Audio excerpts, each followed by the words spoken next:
Parang palang tinola tong binakol na to.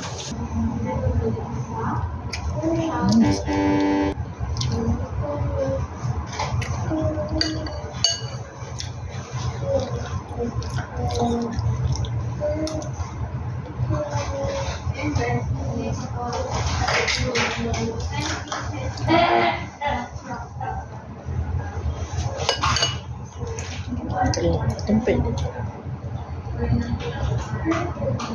Ang sarap ng sabaw. Manamis-namis siya dahil doon sa coconut. Tapos, ano natin siya. Kahit ito lang palang kainin natin, pwede na. Kahit wala ng rice. Ang sarap niya. Ngayon ko lang niluto to eh. Actually, nakita ko to kay Richard Gomez. Nagluto siya ng ano. Nakita ko yung farm niya. Ang ganda ng farm niya. Ang laki.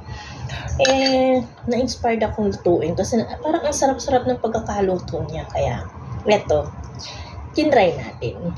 Masarap nga naman.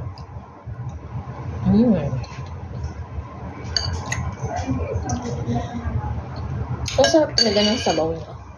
Parang tinola na manamis-namis dahil sa coconut nga. Tara, kain na tayo. Masarap dito may rice.